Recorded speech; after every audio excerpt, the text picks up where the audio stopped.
రోమిల్ రాసిన పత్రికల నుంచి 12వ అధ్యాయము ఈ సందర్భంలో మనం చదువుకుని ప్రార్థన చేసుకుని మనం ముందుకు వెళ్దాం. చదువుదామా?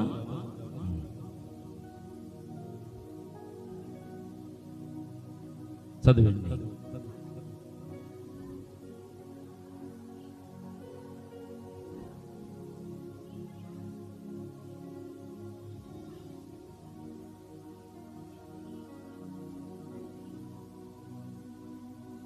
చాలండి, చిన్ని ప్రార్థన చేసుకుందాం. ప్రేమల తండ్రి, కృపగల దేవ, అందరమునైనా ఇంతవరకునైనా మరి పాటల యందు తోడుకున్న దేవ, వాక్య భాగములో కూడా మీరే మాకు తోడుగా ఉండండి.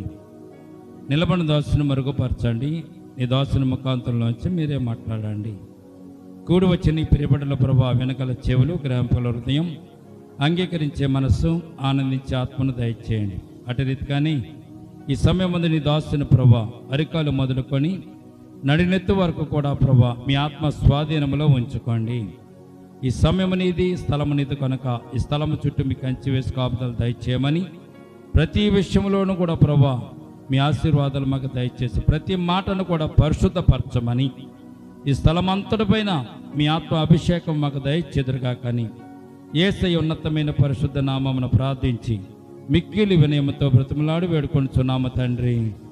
ఆమేన్, ఆమేన్. ప్రియమైన బిడ్డలారా, ఈ సమయమందు మనం దేవుని సన్నిధానంలో ఉన్నాము కనుక చదవబడిన లేఖన భాగాన్ని మరొకసారి నేను చదివి మీకు తెలియజేస్తాను. కాబట్టి సహోదరులారా, పరిశుద్ధమును దేవునికి అనుకూలమునైన సజీవ యాగముగా మీ శరీరములను ఆయనకు సమర్పించుకునుడి. మన శరీరములను దేవునికి సమర్పించుకోవాలని ఈ వాక్యము, ఈ లేఖనము మనకి తెలియజేస్తుంది. ఎందుకు ఆయనకు మనం సమర్పించుకోవాలి? మన శరీరాలను, మన అవయవాలను ఆయనకి ఎందుకు సమర్పించుకోవాలి? సమర్పించుకోవడానికి ఏమిటి? దేవుడు కోరుకునేది ఏమిటి? దేవునికి కావాల్సినది ఏమిటి? మన శరీరము మొత్తము కూడా దేవుడు సృష్టించినది. ఈ శరీరమే ఆయన దేవాలయం అని దేవుని వాక్యం మనకు తెలియజేస్తుంది. మన శరీరంలో ఉన్నటువంటి అవయవాలన్నీ కూడా ఆయనకు సమర్పించుకోవడం అంటే, ప్రియదేవుని బిడ్డలారా, మనకున్నటువంటి ప్రతి అవయాన్ని బట్టి దేవునిని మనము స్తుతించి దేవుని కనపరచాలని పరిశుద్ధ లేఖనం మనకు తెలియచేయబడుతుంది. దేవునికి స్తోత్రం కలుగునుగాక. ఎలాగ మనం శరీరాలను దేవునికి సమర్పించుకుంటాం? ఎలాగ మన అవయవాలను దేవునికి మనము సమర్పించుకుంటాం అని గనక ఒకసారి మనం ఆలోచన చేస్తే చూడండి, దేవుని స్తుతించడం, దేవుని కనపరచడం, దేవుని సన్నిధానంలో ఆరాధన చేయడం, దేవుని సన్నిధానంలో మోకరించి ప్రార్థన చేయడం, చేతులతో స్తుతించడం, నోటితో స్తుతించడం, ఆయనను మొక్కడం, ఆయనను కనపరచడం, ఇవంతా కూడా మన శరీరంలో అవయవాలతోనే మనము చేస్తూ ఉంటాము. కనుక ఈ అవయవాలను బట్టి దేవుని కనపరచాలని పరిశుద్ధ గ్రంథం మనకి తెలియచేయబడుతుంది. ఎందుచేతనంటే ఈ శరీరం అంతా కూడా, అవయవాలన్నీ కూడా దేవుని సృష్టిలో ఒక భాగం. మనము దేవుని బిడ్డలము. దేవుడు మన కొరకు ఆయన శిలువ మీద రక్తం కాచి మనల్ని కడిగి పవిత్రపరిచి పాపము నుంచి మనల్ని విడిపించి ఆయన బిడ్డగా మనం చేర్చుకున్నాడు. కనుక ఈ సందర్భంలో మనము ఆయన ద్వారాగా మనము బ్రతుకుతున్నాము కనుక, ఆయన ద్వారాగా మనం సలిస్తున్నాము కనుక, ఆయన అడుగు జాడలలో మనము నడుచుకుంటూ మన అవయవాలతోనూ మన శరీరపు అవయవాలతోనూ దేవునికి మనము సమర్పించుకోవాలని పరిశుద్ధ గ్రంథం మనకి తెలియజేయబడుతుంది. దేవునికి స్తోత్రం కలుగునుగాక. అయితే మొదటి పేతురు రాసిన పత్రిక 2వ అధ్యాయము 20వ వచనము 21వ వచనం మనం జ్ఞాపకం చేసుకుంటే, అలాగే నడవడానికి, మన అవయవాలన్నీ అర్పించుకోవడానికి దేవుడు మనకి ఏదైనా మాదిరి ఉంచి వెళ్ళాడా? ఏదైనా విషయాలు దేవుడు మనకు తెలియజేశాడా? ఏదైనా మార్గమును ఆయన మనకు చూపించాడా అన్నది కూడా మనము జ్ఞాపకం చేసుకున్నట్లయితే ఇక్కడ మనం చదువుదామండి. మొదటి పేతురు రాసిన పత్రిక 2వ అధ్యాయము 20వ వచనం 21వ వచనం చదవండి.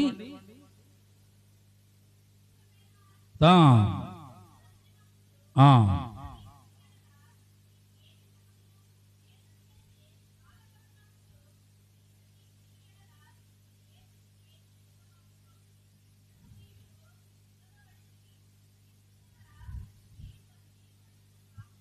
క్రీస్తు కూడా మీ కొరకు బాధపడి మీరు ఆయన అడుగుజాడల యందు నడుచుకొనవలెనని మీకు మాదిరి ఉంచి వెళ్ళిపోయిన. దేవునికి స్తోత్రం కలుగునుగాక. ఈ లేఖనం మనకు తెలియజేస్తున్నది ఏంటో తెలుసండి. మనం ఈ లోకములో ఎలాగ జీవించాలి, ఎలాగ బ్రతకాలి, ఎలాగ మనము దేవుని స్తుతించాలి, మన అవయవాలను, మన శరీరపు అవయవాలను దేవునికి ఎలాగ అప్పగించుకోవాలంటే నీతి సాధనాలుగా మనము దేవునికి ఈ అవయవాలను అర్పించుకోవాలని పరిశుద్ధ గ్రంథం మనకు తెలియజేస్తుంది. క్రీస్తు కూడా మీ కొరకు బాధపడి మీరు తన అడుగు జాడలందు నడుచుకున్నట్లు మీకు మాదిరి ఉంచిపోయేను అని పరిశుద్ధ గ్రంథం తెలియజేయబడుతుంది. ఆయన ఎలాగ మాదిరి మనకు ఉంచాడు? 20వ వచనం చూసినట్లయితే అక్కడ తెలియజేస్తుంది, తప్పిదమునకే దెబ్బలు తిరిగినప్పుడు మీరు సహించిన ఎడల మీకేమి ఘనము? మేలు చేసి బాధపడినప్పుడు మీరు సహించిన ఎడల అది దేవునికి హితమగును. ఇందుకు మీరు పిలువబడి తిరిని పరిశుద్ధ గ్రంథం మనకి తెలియజేయబడుతుంది. మన అవయవాల నుండి తప్పిదం చేసి దెబ్బలు తినడానికి మనం అప్పగించుకోకూడదు. నీతి చేసి దేవుని వాక్యము కొరకు, దేవుని కొరకు మనము ఒకవేళ దెబ్బలు తిన్నా కానీ అది హితమగుతుంది అనేటువంటి విషయాన్ని పరిశుద్ధ గ్రంథం మనకు తెలియజేయబడుతుంది. దేవునికి స్తోత్రం కలుగునుగాక. అటువంటి వారు భూమి మీద అనేక మంది బ్రతికారు. వారి శరీరాన్ని, వారి యొక్క అవయవాలన్నింటినీ కూడా దేవునికి అర్పించుకుని, దేవునికి సమర్పించుకుని, వారి లోకంలో దేవునితో నడుస్తూ, దేవునితో బ్రతుకుతూ, దేవునితో జీవిస్తూ వారు ముందుకు వెళ్ళినట్లుగా పరిశుద్ధ గ్రంథంలో మనం చూస్తున్నాం. ఈ రాత్రి మనము ఒక ఆయన గురించి మనం జ్ఞాపకం చేసుకుందాం. ఒక వ్యక్తిని గురించి జ్ఞాపకం చేసుకుంటే ఆయన తన శరీరాన్ని, తన దేహాన్ని, తన అవయవాలని దేవునికి ఎలాగ అర్పించాడు. దేవుడు అతని యొక్క పరిచర్యను, అతని యొక్క అర్పించినటువంటి ఆ శరీర నీతి సాధనలుగా అర్పించినటువంటి అర్పణ ఎలాగ అంగీకరించాడు అన్నది ఈ రాత్రి మనం జ్ఞాపకం చేసుకుంది. ఏప్రిల్ రాసిన పత్రిక 11వ అధ్యాయము 5వ వచనం మనం చదువుతామండి. ఎబ్రీ పత్రికలో నుంచి 11వ అధ్యాయము 5వ వచనం ఒకసారి మనం జ్ఞాపకం చేసుకుంటే ఇక్కడ ప్రియమైన బిడ్డలారా ఒక వ్యక్తిని మనం చూస్తున్నాము. ఒక వ్యక్తిని మనము జ్ఞాపకం చేసుకోండి. చదవండి ఒకసారి. విశ్వాసమును బట్టి హానోకు మరణము చూడకుండానట్లు కొనుపోబడెను. అతడు కొనుపోబడక మునుపు చాలండి దేవునికి ఇష్టుడై ఉండెను. దేవునికి స్తోత్రం కలుగునుగాక. ఇక్కడ ఆనోకు గురించి ఈ యొక్క ఏప్రిల్ రాసిన పత్రికలో మనం జ్ఞాపకం చేసుకోగలుగుతున్నాం. ఈ ఏప్రిల్ రాసిన పత్రిక 11వ అధ్యాయం చూస్తే విశ్వాస వీరుల పాఠశాల అని దీనికి ఒక పేరు. ఏప్రిల్ రాసిన పత్రిక ఈ 11వ అధ్యాయము మనం జ్ఞాపకం చేసుకున్నట్లయితే ఈ 11వ అధ్యాయంలో విశ్వాస వీరుల పాఠశాల. విశ్వాస వీరుల పాఠశాల అంటే పాఠశాలలో వెళ్ళినటువంటి వారందరికీ ఎలాగైతే పేర్లు నమోదు చేస్తూ ఉంటారో అట్టి రీతిగానే విశ్వాస వీరుల యొక్క పేర్లన్నీ కూడా ఈ 11వ అధ్యాయంలో దేవుడు వారి కొరకు రాసి ఉంచినట్టుగా మనం చూస్తున్నాం. అంటే విశ్వాస వీరుల పాఠశాల ఇది 11వ అధ్యాయం. ఈ పాఠశాలలో అనేక మంది పేర్లు ఉన్నాయి. అనేక మంది పేర్లు ఇందులో లిఖించబడ్డాయి. అనేక మంది పేర్లు ఆ హాజరు పట్టీలో పొందుపరిచినట్టుగా మనం చూస్తున్నాం. అయితే 5వ వచనంలో మనం చూస్తే ఇక్కడ ఆనోకు గారి గురించి మనము జ్ఞాపకం చేసుకుంటున్నాం. ప్రియదినబడారా, విశ్వాసమును బట్టి ఆనోకు మరణము చూడకున్నట్లు కొనుపోబడెను. దేన్ని బట్టి అంటే విశ్వాసమును బట్టి.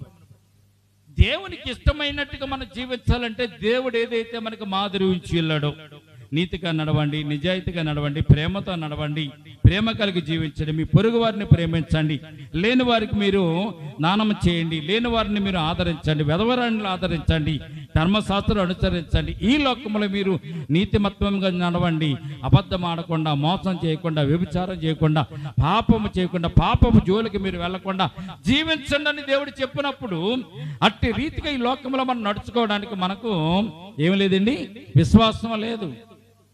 బైబిల్ అలాగే చెప్తుంది, వాక్యం అలాగే చెప్తుంది, మనం అలా జీవించాలా అనేటువంటి తాత్పర్యంతో మనం జీవిస్తూ ఉంటాము. కానీ ప్రియమైన బిడ్డలారా, ఈ లోకంలో అనేక మంది వాక్యానికి అనుసారంగా వాక్యాన్ని అనుసరించి నడిచేవారు భూమి మీద చాలా మంది ఉన్నారు. అటువంటి వారిలో ఆనోకు కూడా ఒక వ్యక్తిగా పరిశుద్ధ గ్రంథం మనకు తెలియజేయబడుతుంది. ఆనోకు గురించి ఆదికాండం 5వ అధ్యాయం 24వ వచనంలో వ్రాయబడి ఉంటుంది. ఒక్కసారి మనము ఆదికాండం దగ్గరికి వెళ్దామండి. ఏప్రిల్ రాసిన పత్రిక అలా ఉంచండి. ఆదికాండంలోనికి మనం వెళ్దాం. ఆదికాండం చూడండి ఒకసారి. ఆదికాండము మనం ధ్యానం చేసుకున్నప్పుడు ఆదికాండంలో మనము ఈ యొక్క ఆనోకు గారి గురించి మనము జ్ఞాపకం చేసుకున్నాం. 5వ అధ్యాయము, ఆదికాండము 5వ అధ్యాయంలో ఆనోకు గారి గురించి ఉంటుంది. మనం 24వ వచనం నుంచి చదువుతామండి. 24వ వచనం. ఆనోకు దేవునితో నడిచెను. సరిగ్గా చదవండి ఒకసారి. ఆనోకు దేవునితో నడిచిన తరువాత దేవుడు అతన్ని తీసుకుని పోయాను గనుక అతడు లేకపోయాను. ఎక్కడ వెళ్ళారండి? ఆనోకుని ఎవరు తీసుకెళ్లారంట? దేవుడు తీసుకెళ్ళాడంట. ఎందుకు దేవుడు తీసుకెళ్ళాడు? ఆనోకు దేవునితో నడిచినటువంటి వ్యక్తి. దేవునితో నడవడం అంటే సాధ్యమైనటువంటి పని ఈ రోజుల్లో?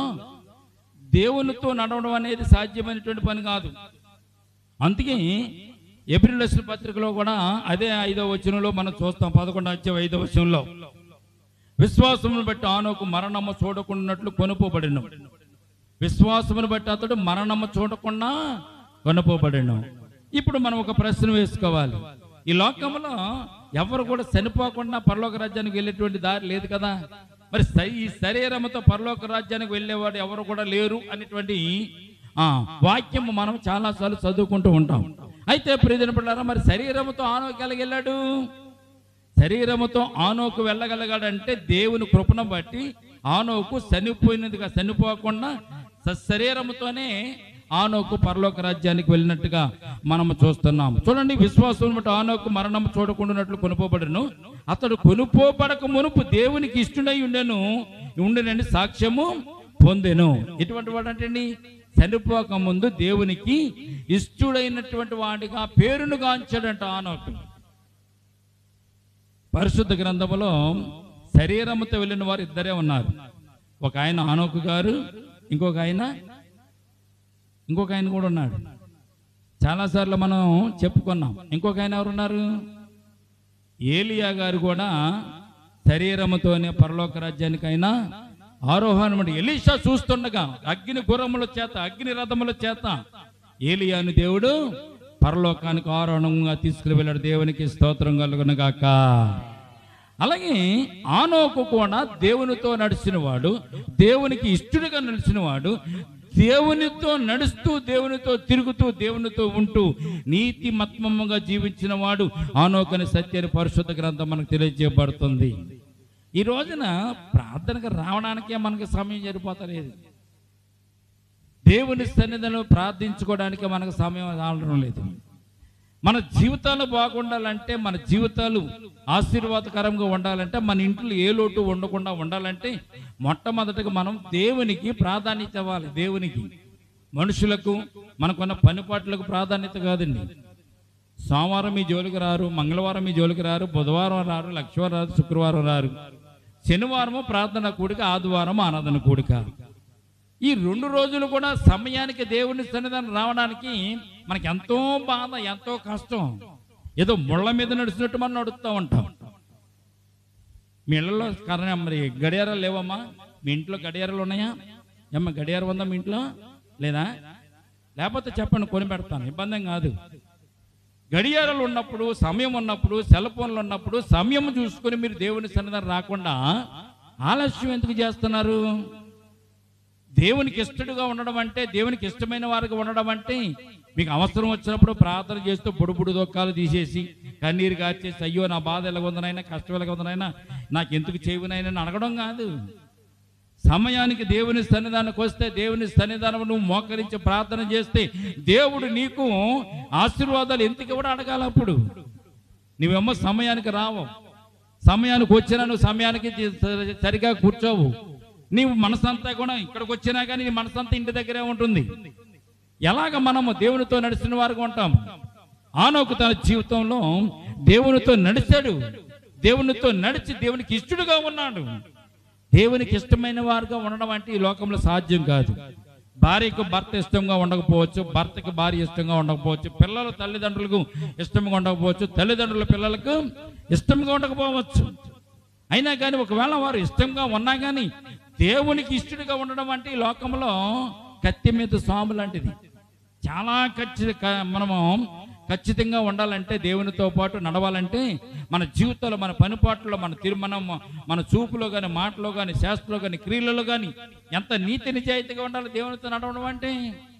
ప్రియమైన బిడ్డలారా, జ్ఞాపకం చేసుకోండి, దేవునితో నువ్వు నడిస్తే దేవుడు నీకు కావాల్సినవన్నీ కూడా ముందుగానైనా ఏర్పాటు చేస్తాడు. దేవునికి స్తోత్రం కలుగును గాక. దేవునితో నడవడం అంటే ఏమిటో తెలుసండి, దేవునితో నడక. ఆనోకు దేవునితో నడిచేటువంటి విషయంలో ఆనోకు తన జీవిత కాలం అంతా దేవునితో నడిచాడు. జీవిత కాలం అంతా అంటే పుట్టినది మొదలుకొని చనిపోయేంత వరకు కూడా దేవునితోనే నడిచాడు. దేవుని మాటనే విన్నాడు ఆనోకు, ఇంకెవరి మాట వినలేదండి. మరి ఆనోకు యొక్క జీవితం ఎంత శ్రేష్టమైనదంటే, ప్రియమైన బిడ్డలారా, ఈ రోజున మనం చనిపోతే మనల్ని పాతి పెడతారు, చనిపోతే మనలను పాతి పెడతారు. యేసుక్రీస్తు ప్రభు రెండవ రాకలో మధ్యాకాశానికి వచ్చిన తర్వాత మనం లెగిచి యేసు ప్రభుని ఎదుర్కోవడానికి వెళ్తాం. ఇది మనకు జరిగే సంభవాలు. కానీ ఆనోకు తన జీవితంలో బ్రతికుండగానే శరీరముతో దేవుడు అతనిని కొనుపోయేను అనేటువంటి మాట ఇక్కడ మనం చూస్తున్నాం. అంటే ఆనోకు తన జీవితకాలం అంతా దేవునితో నడిచిన వాడు. రెండవది, పరిశుద్ధ జీవితం జీవించాడు ఆనోకు. ఎటువంటి జీవితం అండి? పరిశుద్ధ జీవితం, కళంకము లేని జీవితం, మచ్చ డాగు లేనటువంటి జీవితం, ఎదుటి వారితో ఏలెత్తి చూపించుకునేటువంటి విధానం లేనటువంటి జీవితం, ఎప్పుడు కూడా అబద్ధమాడిన జీవితం, న్యాయముగా జీవించిన జీవితం, యథార్థముగా జీవించిన జీవితం, తను చేస్తున్న ప్రతి పనుల్లో కూడా దేవునిని పక్కన పెట్టుకుని తన పనులు చేసుకున్నటువంటి జీవితం. అతను దేవునికి ఇష్టమైనట్లుగా పరిశుద్ధ జీవితాన్ని జీవించాడు. నీ ఇష్టం వచ్చినట్టుగా జీవించడం కాదు. ఈ రోజున ఎవరి ఇష్టం వచ్చినట్లు వారు జీవిస్తున్నారు, ఎవరికి తగ్గట్టుగా వారు జీవిస్తున్నారు, ఎవరి కోరిక మేర వారు జీవిస్తున్నారు. ఇది దేవుడు చూస్తాడేమో, మనుషులు చూస్తారేమో అన్నది కూడా లేకుండా, భయము భక్తి లేకుండా ఈ రోజున చాలా మంది లోకంలో జీవిస్తున్నారు. అందుకే ఈ మంటలు చేయడం, అందుకే ఈ రేపులు చేయడం, అందుకే దొంగతనాలు చేయడం, అందుకే దోపిడీలు చేయడం, ఇవన్నీ ఎందుకు చేస్తున్నారంటే వాళ్ళ ఇష్టం. దేవుడి భయం లేదు, మనుషుల భయం కూడా లేదు. పట్టుబడితే దొంగ, పట్టుబడకపోతే రారాజు. ఈ రోజున దేవునికి ఇష్టమైన వారుగా జీవించాలంటే అన్ని విషయాలలో పరిశుద్ధముగా జీవించాలి. అటువంటి పరిశుద్ధత మనలో ఉంది అసలు? అది మనం ప్రశ్న వేసుకోవాలి. మనం పరిశుద్ధులమేనా?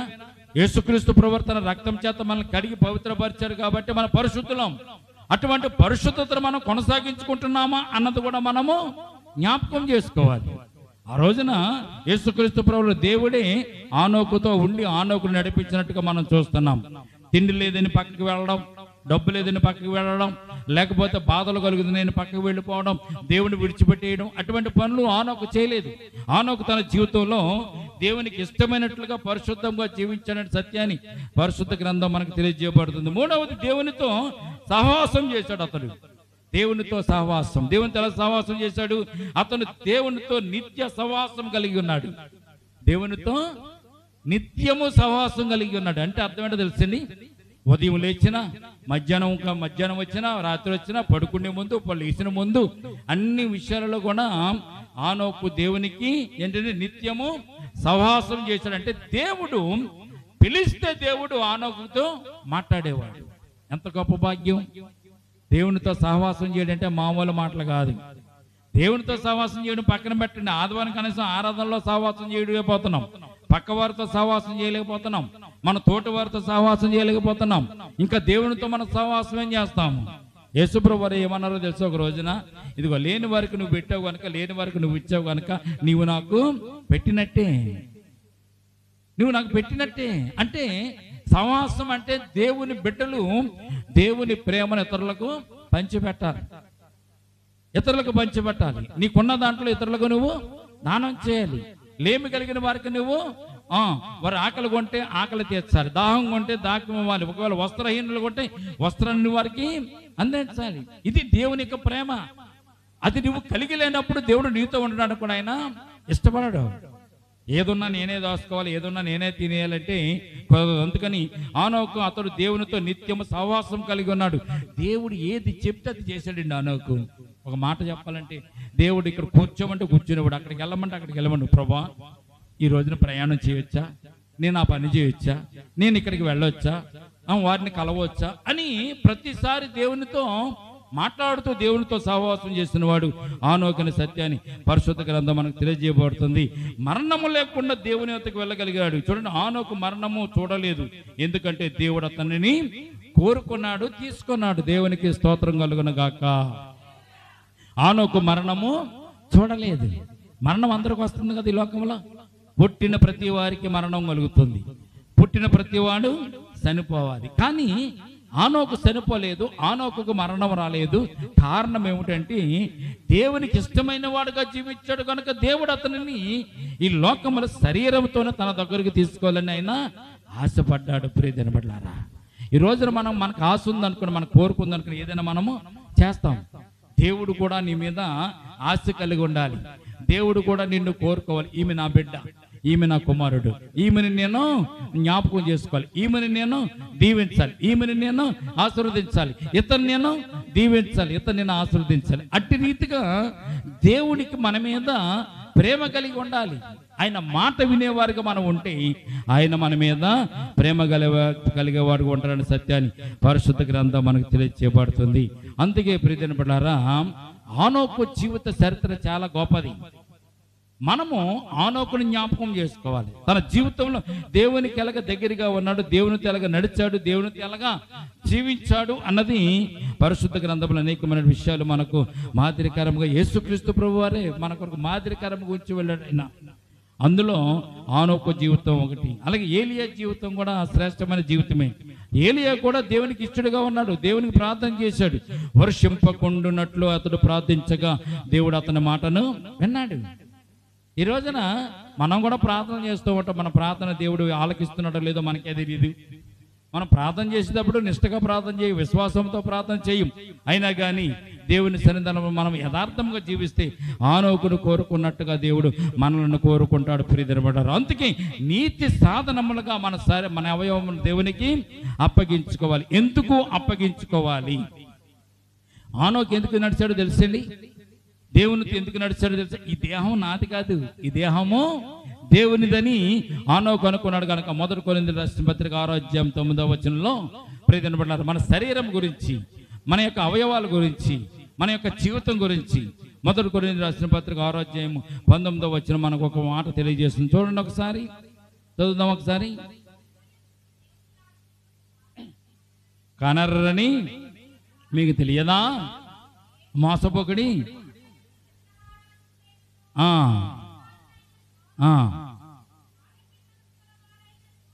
1 కొరింథీయులకు రాసిన పత్రిక 6:19 అమ్మా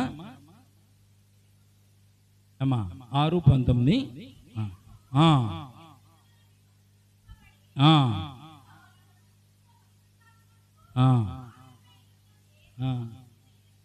ఉన్నది కాదు, ఉన్నదని మీరు చాలండి, చాలు 6వ అధ్యాయము 19వ వచనమాట. మీ దేహము దేవుని వలన మీకు అనుగ్రహింపబడి మీలోనున్న పరిశుద్ధాత్మకు ఆలయమై ఉన్నదని మీరు ఎరుగురా. ఇంకొక మాట ఏమని రాయబడిందంటే, మీరు మీ సొత్తు, దేవుని సొత్తు కాదమ్మా, అక్కడ మీ సొత్తు అని రాయబడింది.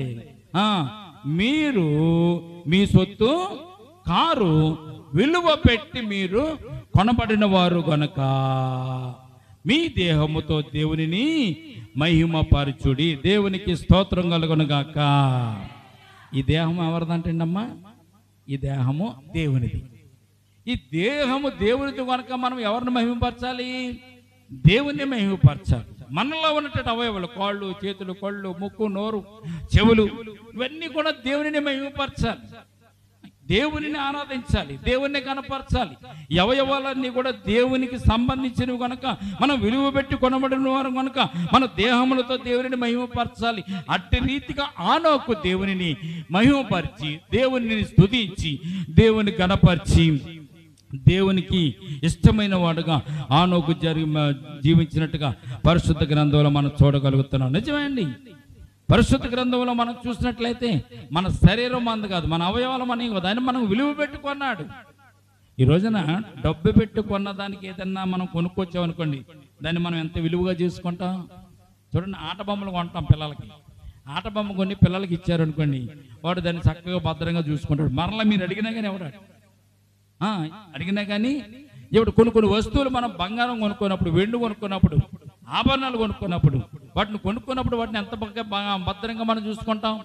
విలువ పెట్టి కొనబడింది కనుక ఒకవేళ జారిపోయింది అనుకో, ఒకవేళ పోగొట్టుకున్నాం అనుకో, మనం కనీసం భోజనం చేయు, మంచిని తాగం, ఏడుస్తూ మనం కూర్చుంటూ ఉంటాం. ఎందుకంటే విలువ పెట్టి కొన్నాం కనుక దాన్ని. ప్రభు తండ్రి కూడా మనల్ని విలువ పెట్టి కొన్నాడు. ఆయన ఏ విలువ పెట్టి అన్నారు? స్వరక్తం ఇచ్చి, ఆయన అమూల్యమైన రక్తం చేత మనల్ని కొని సంపాదించుకుని సంఘములు ఆయన మనలను నిలబెట్టుకున్నాడు. కనుక ఈ దేహము దేవునిది కనుక ఈ దేహముతో దేవునిని మనం స్తుతించి దేవునిని కనపరచాలి. అందుకే పరిశుద్ధ గ్రంథం మనకు తెలియజేయబడుతుంది, ఆత్మకు ఆలయమై ఉన్నది. ఈ దేహం ఎవరికంటే దేవుని ఆత్మకు ఆలయమై ఉన్నది. కానీ మన దేహంలో దేవుని ఆత్మకు అసలు చోటే లేదు. ఎందుకు చోటు లేదు? ఒక గదిలో సామానం అంతా పెట్టేశారండి. ఎవరన్నా వచ్చి లోపలికి వెళ్ళడానికి దారి లేకుండా చేసేసారు. ఎవరు వెళ్తారు లోపలికి? వెళ్ళడానికి అవకాశము ఉండదు. అలాగే మన దేహంలో కూడా ఆత్మ నివసించడానికి చోటు లేకుండా మన హృదయం అంతా కూడా చెడ్డవన్నిటిని కూడా మనము దాంట్లో నింపేసుకున్నాం. నింపేసుకుంటామంటే మామూలుగా నింపేసుకోలేదు. దేవుని ఆత్మ వచ్చి మన దగ్గర నివసించడానికి కనీసం చోటు లేకుండా కూడా మనం పూర్తి చేసాం, మొత్తం సరిపెట్టేసుకున్నాం. కనుక ఈ రాత్రి దేవుడు చెప్తున్నాడు, మీ శరీరములను దేవునికి సమర్పించుకొనడి, మీ నీతి సాధనములుగా మీ అవయవములను దేవునికి సమర్పించుకొనడి. అప్పుడు దేవుడు ఆ నీతిని బట్టి మిమ్మల్ని ప్రేమించి ఆనోకుకి ఇచ్చినటువంటి ఆశీర్వాదాలు మీకు కూడా ఇస్తాడని దేవుడు మనకు తెలియజేస్తున్నాడు. మనం ఎలా నడవాలో తెలుసండి. మనుషులు చెప్పినట్టుగా నడుచుకోకూడదు, తాత ముత్తాతలు చెప్పినట్టుగా నడుచుకోకూడదు, పక్కవారు చెప్పినట్టుగా మనం నడుచుకోకూడదు. ఎలా నడుచుకోవాలి? యాకోబు రాసిన పత్రికలో ఒక మాట మనకు తెలియజేయబడింది. ఆ మాట మనం చూద్దాం. చూడండి, ఒకటి యాకోబు రాసిన పత్రిక 1వ అధ్యాయం 22వ వచనం ఒకసారి చూడండి జాగ్రత్తగా. 1వ అధ్యాయము 22వ వచనం యాకోబు రాసిన పత్రిక మనం చూద్దాం. వినువారు మాత్రమై ఉండి మిమ్ముని మీరు మోసపుచ్చుకొనకుండా వాక్య ప్రకారము ప్రవర్తించువారై ఉండుడి. దేవునికి స్తోత్రం కలుగునుగాక. వాక్య ప్రకారము ప్రవర్తించుడా, వాక్యపు ప్రకారము నడుచుట, వాక్యపు ప్రకారము జీవించుట. ఈ రోజున వాక్యానికి మనం విలువ ఎక్కడిస్తున్నాం? వాక్యాన్ని చదువుకుంటున్నాం, అప్పుడే మనం మర్చిపోతున్నాం. వాక్యాన్ని చదువుకుంటున్నాం, అప్పుడే దానిని విడిచిపెట్టేస్తున్నాం. మళ్ళీ ఆదివారం వచ్చేదాకా ఆ వాక్యం మనకు గుర్తుండడం లేదు. శనివారం కొడుకులో చెప్పిన వాక్యము, ఆదివారం చెప్పిన వాక్యము మరలా వచ్చే ఆదివారం దాకా మన దగ్గర నిలవడం లేదు ప్రియదని బిడ్డారా. అందుకే దేవుడు చెప్తున్నారు, మీరు వినువారు మాత్రమై ఉండి మిమ్మల్ని మీరు మోసపుచ్చుకొనకుడి. అంటే మా దగ్గర మీరు ఏం చేస్తున్నారంటే విన్నట్టుగా నటిస్తున్నారు. మా దగ్గర విన్నట్టుగా నటిస్తున్నారు, చదువుతున్నట్టుగా నటిస్తున్నారు, చూస్తున్నట్టుగా నటిస్తున్నారు.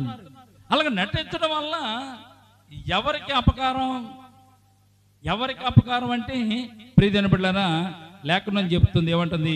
మీరు వినువారు మాత్రమే ఉండి మిమ్మల్ని మీరు మోసపుచ్చుకొనకుండా. ఎవరిని మోసపుచ్చుకున్నారు? మిమ్మల్ని మీరే మోసం చేసుకున్నారు. వాక్యం విన్నారనుకోండి, వాక్యం లోపలికి వెళ్ళింది అనుకోండి, ఆ వాక్యం మన జీవితంలో గొప్ప అద్భుత కార్యాలు జరిగిస్తూ ఉంటుంది. దేవునికి స్తోత్రం కలుగునుగాక.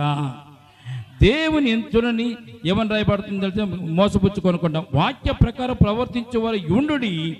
ఎవడైనను వాక్యము వినివాడై ఉండి దాని ప్రకారం ప్రవర్తింపని వాడైతే వాడు అర్థంలో తన సహజ ముఖంను చూసుకుని మనుషుని పోలి ఉన్నాడు. దీనికి ఒక ఉదాహరణ కూడా దేవుడు చెప్తున్నాడు.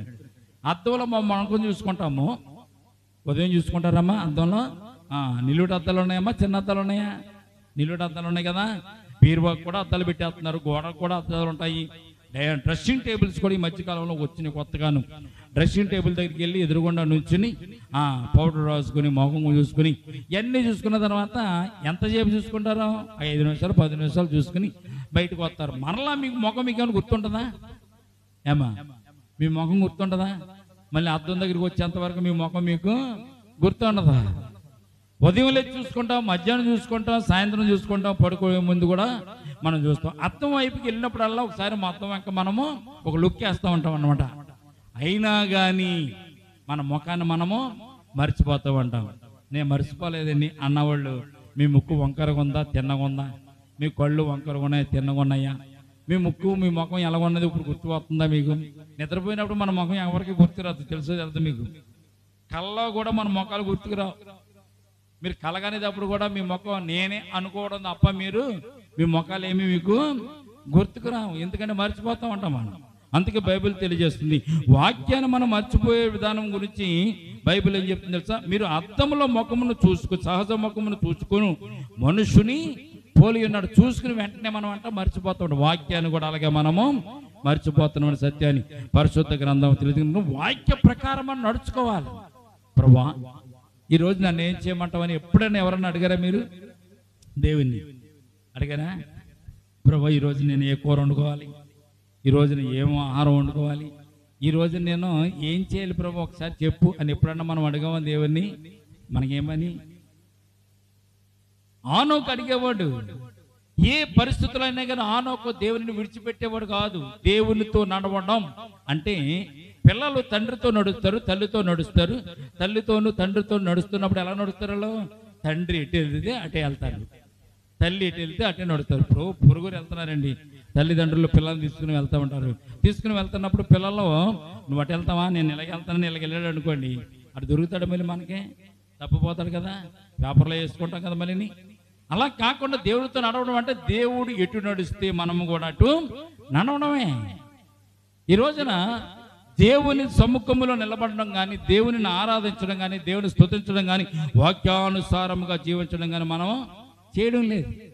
చేయడం లేదంటే మనకు అర్థం ఏంటంటే దేవుని మీద మనకి విశ్వాసము లేదంతే. బాగుపడాలని ఉంది, మనకి ఆశీర్వదించబడాలని ఉంది. మనము ఆశీర్వదించబడి బాగుపడి ఈ లోకంలో మనం అందంగా సంతోషంగా ఆనందంతో బతకాలని ఉంది మనకి. కానీ దేవుని వద్దకు వచ్చి దేవునితో నడవాలనేటువంటి ఉద్దేశం మనకు లేకుండా పోయిందని పరిశుద్ధ గ్రంథం మనకి తెలియజేయబడుతుంది. ప్రియదినబడారా, అయితే దేవునితో నడవడం అంటే ఎలాగుంటుందంటే ఒక విషయాన్ని మీకు జ్ఞాపకం చేస్తాను. దేవుని ఆశీర్వాదాలు, దేవునితో నడవడం, దేవుని ఆత్మను మన మధ్యలో మన హృదయంలో ఉంచుకోవడం అన్నది ఏంటో ఒక్కసారి అపొస్తల కార్యాలు 3వ అధ్యాయంలో మనం జ్ఞాపకం చేసుకుందాం. చూడండి, అపొస్తల కార్యాలు 3వ అధ్యాయంలో ఒక మాట చదువుతామండి. దేవుడు మన హృదయంలో ఉంటే, దేవుడు మనతో ఉంటే, 3వ అధ్యాయం 1వ వచనం నుంచే చదువుతామండి. దేవుడు మనతో ఉంటే, దేవుని ఆత్మ మనలో ఉంటే ఎలాగ కార్యాలు జరుగుతాయి, ఎంత గొప్ప కార్యాలు జరుగుతాయి. మనం ఏం మాట్లాడతాం, ఎలాగ మనము ఆలోచన చేస్తాం. చూడండి, ఆ ఆలోచన ఆ మాటలన్నీ కూడా ఎలాగ ఉంటాయి ఇక్కడ మనం చూద్దాం. ప్రియదినబడ్డారు 4వ వచనం చదువుతామండి.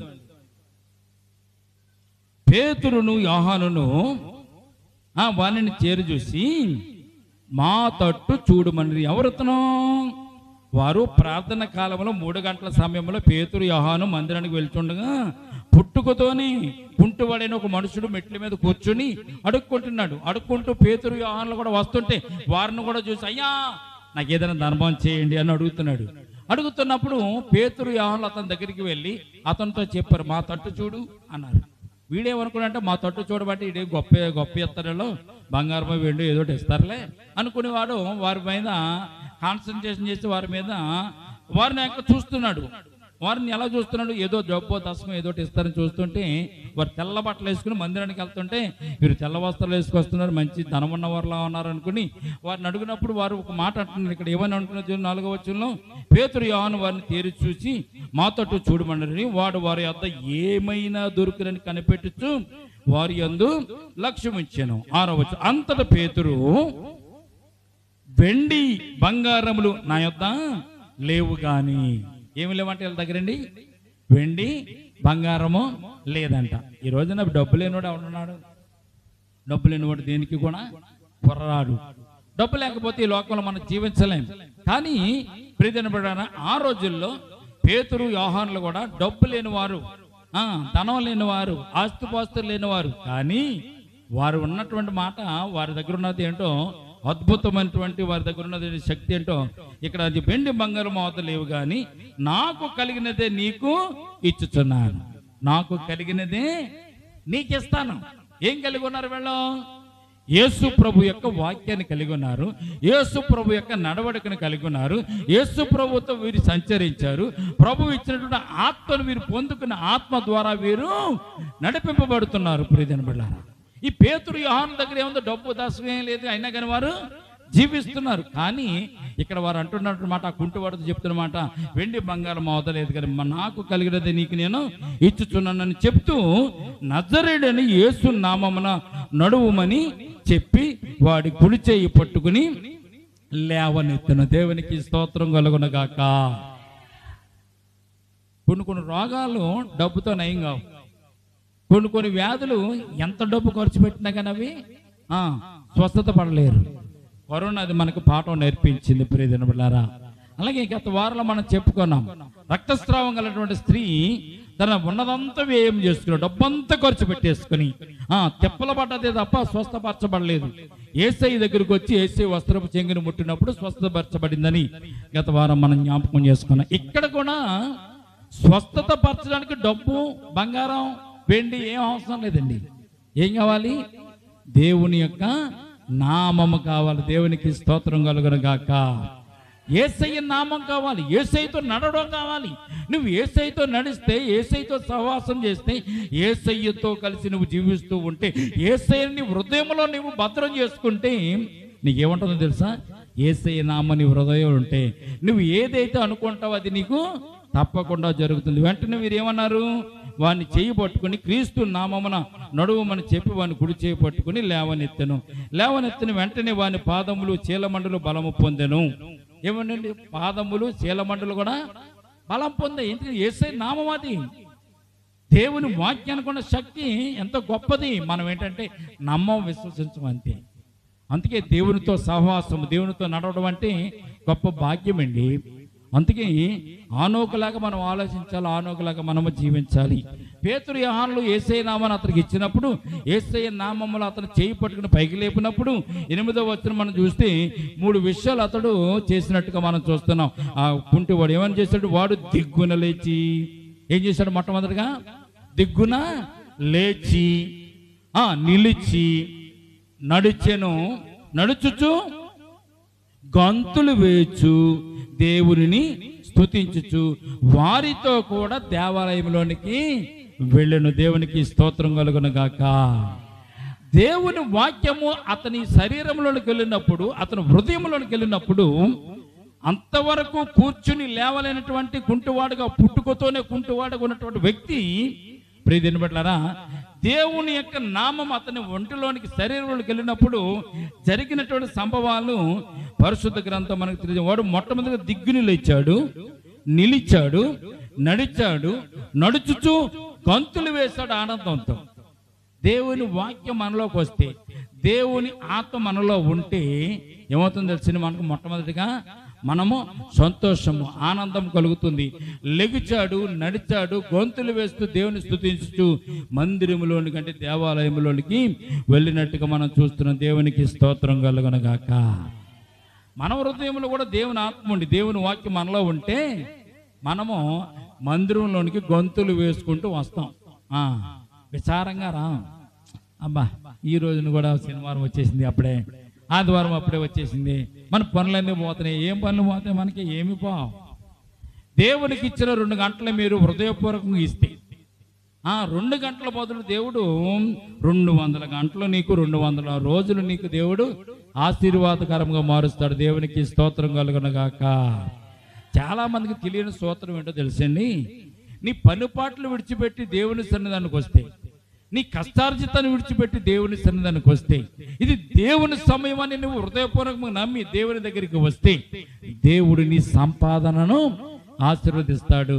నీకున్నటువంటి శ్రమను దేవుడు ఆశీర్వదించి నీ కష్టంలో నుంచి నిన్ను విడుదల కలిగించి బహు ఆశీర్వాదకరమైనటువంటి జీవితాన్ని దేవుడు నీకు ఇవ్వడానికి ఆయన ఇష్టపడుతున్నాడు. దేవునికి స్తోత్రం కలుగును గాక.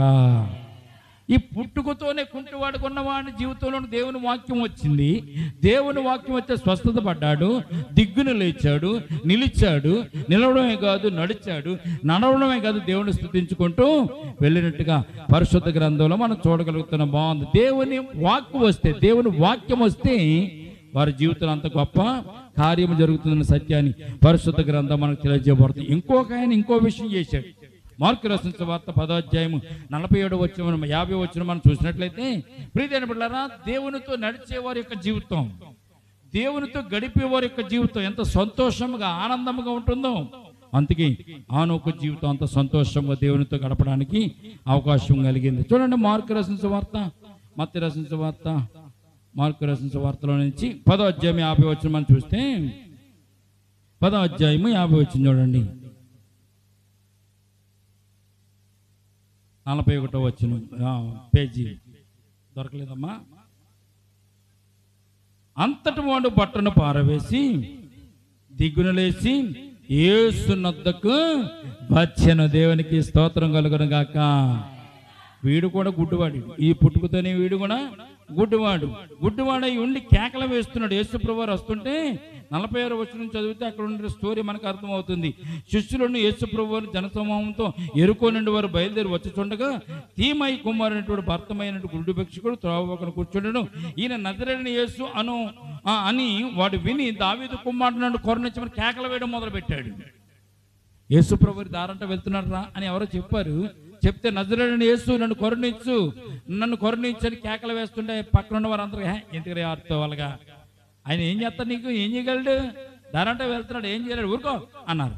ఊరుకోమంటే యేసు ప్రభువారు వాడి మాటను విన్నట్టుగా మనం చూస్తున్న 47వ వచనం. యేసు అని వాడు విని దావీదు కుమారుడు యేసు నన్ను కరుణింపని కేకలు వేయ మొదలుపెట్టాను. ఊరకుండమని అనేకులు వారిని గద్దించిరు కానీ వాడు దావీదు కుమారుడు కరుణించమని ఇంకా ఎక్కువ కేకలు వేసాను. అప్పుడు యేసు నిలిచి వారిని పిలువడని చెప్పగా వారు ఆ గుడ్డి వారిని పిలిచి ధైర్యము తెచ్చుకొనుము, ఆయన నిన్ను పిలుచుచున్నాడు, లెమ్ము అని వానితో చెప్పిరి. ఓన్లీ ప్రభువు నిన్ను పిలుస్తున్నాడు, నువ్వు లెగు అన్నారు. ఎవరితోనూ? గుడ్డివాడితో లెగు అన్నప్పుడు గుడ్డివాడు ఏం చేయాలి? లేచి యేసు ప్రభువు దగ్గరికి రావాలి. అంతకు ముందు వాడు పరుచుకున్నటువంటి గుడ్డ ఒకటి ఉంది, వస్త్రం ఒకటి ఉంది. అంతకు ముందు వాడు కూర్చుని అడుక్కోవడానికి ఒక వస్త్రం ఉంది ఆడ దగ్గర, ఒక దుప్పటో ఒక వస్త్రం ఉంది. ఆ వస్త్రం మీద కూర్చునేవాడు వచ్చేవాడిని పోయేవాడిని అడుక్కునేవాడు కనుక, యాసన చేసేవాడు కనుక ఆ బట్ట మీద డబ్బులు వేసేవారు. వేసిన డబ్బులను వాడు ఏరుకుంటూ ఉండేవాడు. అయితే వాడికి జీవనాధారం ఏంటి? అడుక్కోవడం జీవనాధారము. వాడు కూర్చోవడానికి ఒక వస్త్రం ఉంది వాడికి. ఆ వస్త్రాన్ని పడేసాడు అనుకోండి, మరలా ఇంకా వస్త్రం తెచ్చుకోవడానికి అవకాశం వాడికి లేదు. కానీ యేసు ప్రభువారు పిలిచారు అనగానే వాడు చేసిన పని ఏంటో తెలుసండి. బట్టను పారవేసి దిగ్గున లేచి యేసు నొద్దకు వచ్చెను. దేవునికి స్తోత్రం కలుగును గాక. అదేంట్రా బట్టను పారేస్తున్నావు ఏంట్రా? బట్ట కూడా తీసుకురా యేసు ప్రభు దగ్గరికి అంటే అవసరం లేదు, ఈ బట్ట నాకు అవసరం లేదు. ఎందుకంటే యేసు ప్రభువారు నన్ను పిలిచారు, నేను యేసు ప్రభువారి దగ్గరికి వెళ్తున్నాను, ఈ బట్టతో నాకు బాగానే ఉంది, మరి నీ కళ్ళు ఇంకా రాలేదు కదా, వస్తాయి. ఆయన పిలిచాడు కాబట్టి నాకు కళ్ళు వస్తాయి, ఆయన పిలిచాడు కాబట్టి నన్ను స్వస్థపరుస్తాడు. నాకు ఈ బట్టతో పని లేదా, నా గుడ్డితనంతోనే ఆ కళ్ళు తెరవకుండానే ఆ బట్టను పారవేశాడంట, దిగ్గుని లేచాడంట, యేసు నొద్దకు వచ్చాడు. ఎప్పుడైతే యేసు ప్రభువారి దగ్గర వచ్చారు, యేసు ప్రభువారు వాడు విశ్వాసం చూసి, వాడి నమ్మకం చూసి, ఎక్కడ విశ్వాసం ఆడిది, నాకు ఇక బట్టతో పని లేదు, నేను కూర్చుని అడుక్కునేటువంటి పరిస్థితి నాకు రానే రాను. ఎందుకంటే యేసయ్య నన్ను పిలిచాడు, యేసయ్య దగ్గరికి నేను వెళ్తున్నాను, ఆయన నన్ను తప్పకుండా స్వస్థపరుస్తాడు అని వాడు నమ్మాడు కనుక వెంటనే అతను కొన్నట్టు బట్టను పారవేశాడు, దిగ్గులు వేశాడు. యేసునందుకు వచ్చి యేసు దగ్గర నుంచి 51వ వచ్చి, యేసు నేను నీకేమి చేయకూర్చున్నావని వారిని అడుగుగా ఆ గుడ్డివాడు, బోధకుడా నాకు దృష్టి కలుగు చేయమని ఆయనతో నేను. అందుకు యేసు నీ వెళ్ళుము, నీ విశ్వాసము నిన్ను స్వస్థపరచని చెప్పాను. దేవునికి స్తోత్రం కలుగును గాక. నువ్వు వెళ్ళు, నీ విశ్వాసం నిన్ను స్వస్థపరుస్తుందన్నాడు. ఏ విశ్వాసం?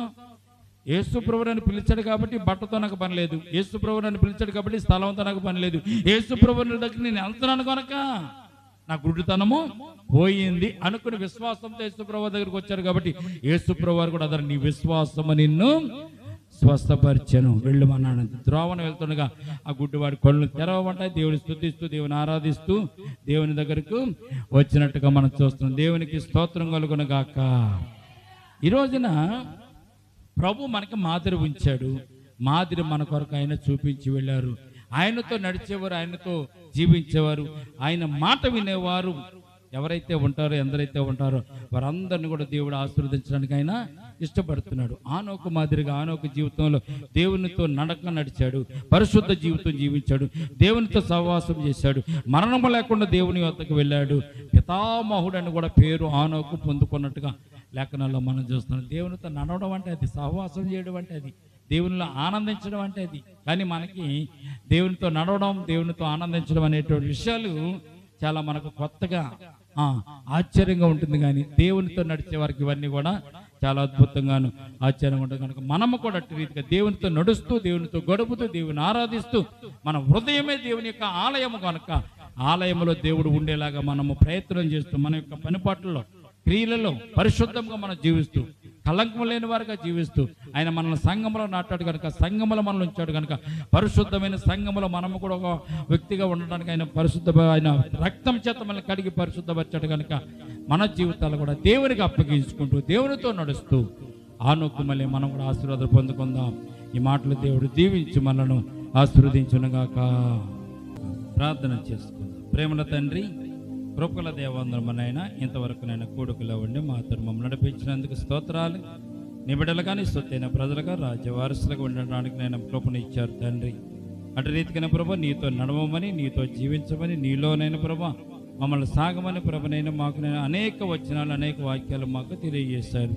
ఇదిగోనైనా ప్రభ ఆనోక జీవితంలో నుంచి ప్రభ మీతో నడిచినటువంటి జీవితం, పరిశుద్ధమైన జీవితం, సహవాస జీవితం, నిన్ను విడవకుండా ఉన్నటువంటి జీవితాన్ని నైనా ఈ సమయం ముందు మేము జ్ఞాపకం చేసుకోవడానికి ఇచ్చిన కృపను బట్టి స్తోత్రాలు తండ్రి. నేను ప్రభా మరి ఈ సమయం ముందునైనా విన్నటువంటి వాక్యాన్ని పట్ల హృదయాలలో ఫలింపచేయండి. వారి జీవితాల్లో ప్రభా అద్భుత కార్యాలు, ఆశ్చర్య కార్యాలు జరిగించండి. వారి అవయవాలు, వారి శరీరం అంతా కూడా ప్రభునైనా మీరు ఏర్పాటు చేసి మీరిచ్చింది కనుక నేను రక్తము చేత కొనబడిన వారము మేము తండ్రి. నైనా మా అవయవాలతో మిమ్మల్ని స్తుతించాలి.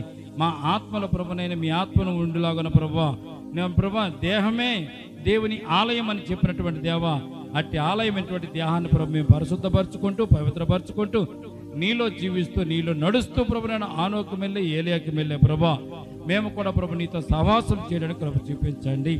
కూడి వచ్చిన సంఘాన్ని, సంఘ బిడ్డలు జ్ఞాపకం చేసుకుని వారికి ఉన్న అవసరతలు, అక్రతలు సమస్తం ఎరిగిన దేవుడు ప్రభు నేను వారికి ఉన్న సమస్త అక్రతలు తీర్చండి.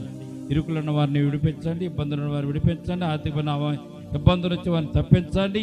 వారికి ఉన్నటువంటి నేను సమస్త అక్రతలు ప్రభు ఈ రాత్రి ప్రభునైనా నేను మేలుకరంగా వారికి జరిగించండి. రానటువంటి బిడ్డలు కూడా ప్రార్థన చేస్తున్నాం. నేను ప్రభు దూర ప్రాంతంలో ఉన్న వారికి జ్ఞాపకం చేసుకుని వారిని దీవించండి. నైనా ఊర్లో ఉండి రానటువంటి వారు ఎందుకు రాలేకపోయారో వారిని కూడా జ్ఞాపకం చేసుకుని దీవించండి. మరి మీకు మా ప్రభు మా చుట్టుపక్కల ఉన్న ప్రతి గృహాన్ని, ప్రతి ఇంటిని కూడా జ్ఞాపకం చేసుకోండి ప్రభా. వారందరూ కూడా దీవించి ఆశీర్వదించండి.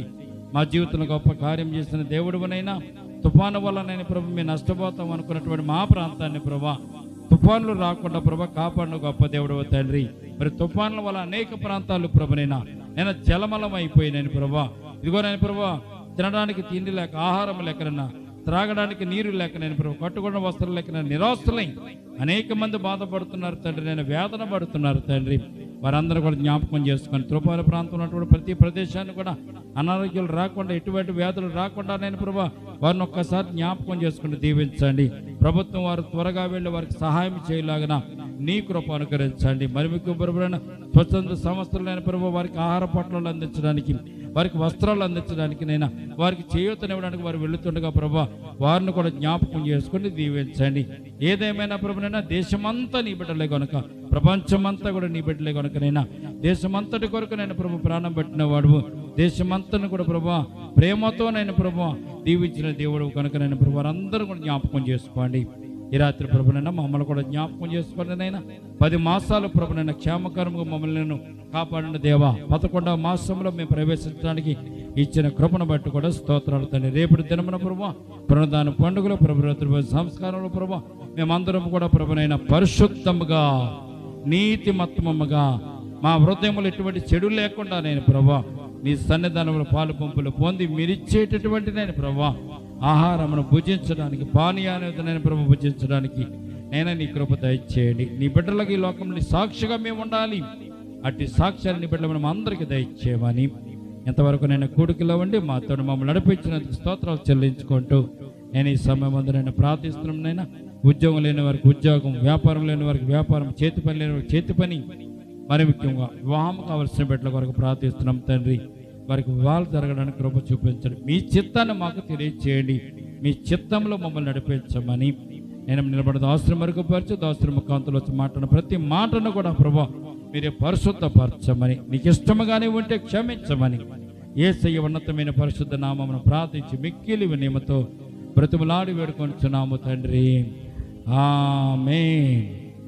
మన తండ్రి అయిన దేవుని ప్రేమయు కుమారుడని యేసుక్రీస్తు కృపయు పరిశుద్ధాత్మని సహవాసం ఇప్పుడు ఎల్లప్పుడూ ప్రభొచ్చు పర్యంతము సంగమునకును మనకును సదాకాలము తోడు నిడగొండునుగాక. ఆమేన్. అందరూ చెప్తామా? యేసు రక్తమే జయం, ప్రవేశ రక్తమే జయం, యేసు నామమున సంపూర్ణ విజయం కలుగునుగాక. ఆమేన్. ఆమేన్.